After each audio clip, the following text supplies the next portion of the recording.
저희가 길지 않게라도 어제 헌재 판단 얘기를 좀 해봐야 될 것 같습니다. 헌법재판소를 비판하는 쪽에서는 아니 어떻게 절차가 분명 잘못됐는데 법안이 유효하냐 이런 의견. 반면에 그래도 우리나라는 삼권 분립이기 때문에 어느 정도의 입법부, 국회의 자율성을 인정해줘야 된다. 헌법재판소 판단에 힘을 실는 목소리도 분명히 있습니다. 여당에서는 헌법재판소의 편향성을 지적하고 나섰습니다. 문재인 정권은 마구 위헌 법률을 만들어내더라도 헌법재판소에서 위헌 결정이 나지 않도록 무리하게 자기 사람들을 헌법재판관에 다 넣었습니다. 민주당은 자신들과 아무 관계없는 판사 출신을 헌법재판관으로 지명하고 김명수 대법원장은 법원 출신은 뺀 채 일면식도 없다는 분을 헌법재판관으로 지명하는 소위 헌법재판관 맞바꾸어 먹기까지 한 그런 무리를 하면서 구성한 결과가 이렇게 헌법재판소에서 위헌 판결을 틀어막기 위한 것이었는데 그런 의도가 일부 성공했다고 보고 있습니다. 지금 5대4로 갈리는데 그 앞에 그 5명의 이제 재판관들은 특정 성향을 가진 단체 출신의 재판관들입니다. 이런 중립적이지 않은 헌법재판소의 구성, 결국은 어떤 편파적인 성격의 재판관들이 편파적인 결정을 저는 했다고 보고 편파적이다. 있고요. 기울어진 운동장에서 내려진 결정이기 때문에 편파적인 결정이었다. 여당의 주장은 이거예요. 그러니까 헌법재판소가 절차가 문제가 있는데 어떻게 법이 유효하냐 이 비판을 하면서 성향대로 딱 갈라져서 기각, 인용이 이렇게 나눠졌는데 특히 이제 그래서 좀 더 서둘러서 헌법재판관들이 일부 교체가 되기 전에 한 거 아니냐는 의혹까지 제기하고 있거든요. 그렇습니다. 이제 그 헌법재판관들이 이제 막 바뀌시잖아요. 바뀌고 나서 그 지금 구성이 바뀌게 되면 전혀 다른 결과가 나올 수 있기 때문에 서둘러서 이런 판결을 내리지 않았느냐라는 주장들이 제기되고 있는데 저는 요새 대법원도 마찬가지고 헌법재판소도 마찬가지고 과연 이 법원이 정치적 중립을 지키고 있느냐. 그래서 국민들로부터 나는 공정한 재판을 받았다라는 생각을 갖게 하느냐에 대해서 굉장히 의심이 갑니다.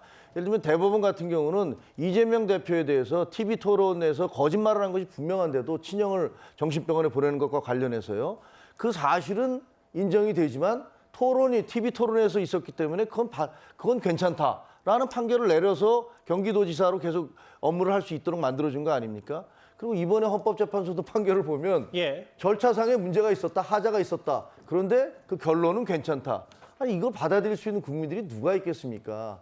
이게 사법부는 정의의 마지막 보루라고들 얘기를 합니다. 정치판이 아무리 뭐 여야로 갈려서 싸운다 하더라도 적어도 사법부만큼은 그런 어떤 정치적 논란으로부터 벗어나서 무엇이 진실인가를 판가름해 줘야 되는데 지금의 적어도 김명수 대법관 치하에 있어서의 대법원 그리고 법조는 완전히 정치화된 게 아니냐. 그래서 정치적 판단에 따라서 본인들에게 유리하게 모든 것들을 끌고 가고 있는 게 아니냐라는 비판을 받아도 마땅하다고 생각을 합니다.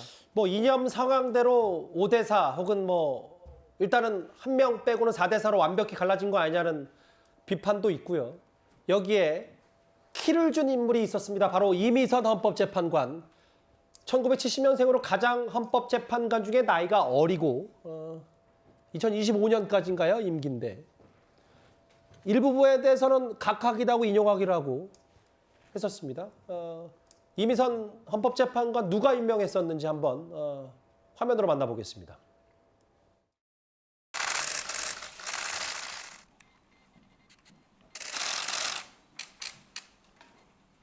임명자 이미선 헌법재판소 재판관의 임명 2019년 4월 19일 대통령 문재인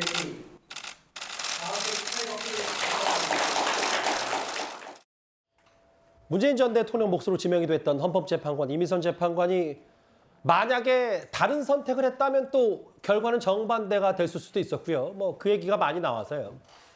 그렇습니다. 그러니까 이미선 재판관은 이제 문재인 대통령, 그러니까 그 헌법재판관이 총 9명인데 9분 중에 3분은 이제 대통령이 지명을 하고 3분은 이제 이 대법원장이 지명을 하고 나머지 3분은 이제 국회에서 여야가 이제 각각 추천을 하게 돼 있는데 이미선 그 재판관의 경우에는 2019년에 문재인 대통령 추천으로 이제 헌법재판관이 되신 분입니다. 이제 그러다 보니까 뭐 약간 이제 진보 성향 헌법재판관이다 이렇게 분류가 됐었는데 예. 이번에 이제 가장 중요했던 이 국회 권한쟁의 심판의 경우에는 일부 인용을 했거든요. 그러니까 약간 보수 성향의 어떤 헌법재판관과 그 입장을 좀 비슷하게 한 거 아니냐 이제 이런 평가를 받았습니다만 결국 이 법무부 권한쟁의의 경우에는 다른 진보 성향 재판관과 마찬가지로 이 기각 결정을 했기 때문에 결국 캐스팅 보트를 행사한 재판관이 문재인 대통령이 임명한 이미선 재판관 아니냐 이런 평가가 나오고 있습니다.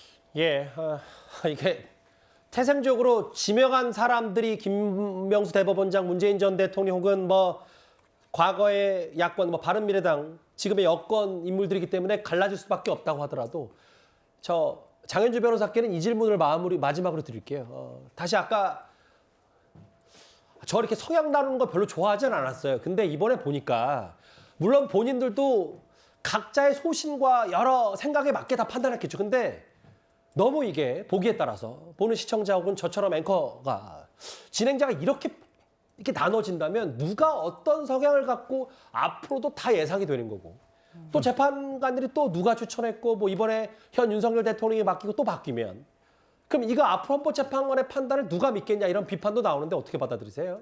되게 날카로운 지적이신 것 같아요. 그 부분과 관련해서는 그동안도 참 논란이 많았고 특히 헌법재판관과 그 헌법재판소의 결정에 대해서 이것을 법적으로 법과 양심에 따라서 결정을 해야 되는 것인데 정치적인 것들이 개입되는 거 아니냐라는 우려들이 분명히 있어 왔거든요. 그러니까 이런 부분과 관련해서는 당연히 헌법재판소와 헌법재판관들도 본인이 법과 양심대로 결정을 해야 된다는 부분을 명심해야 되는 것 당연한 것이고요. 이것은 여야를 떠나서 앞으로 윤석열 대통령도 헌법재판관들 그리고 대법관들을 지명하실 텐데 불필요한 논란들 계속해서 반복될 수 있다는 그런 지점이 분명히 있기 때문에요. 적어도 우리가 마지막 민주주의 보루라고 할 수 있는 그런 사법부, 헌법재판소나 대법원의 어떤 구성에 따라서 이 결정이나 판단이 달리 나올 수 있다라는 의심만큼은 앞으로는 좀 사라져야겠습니다.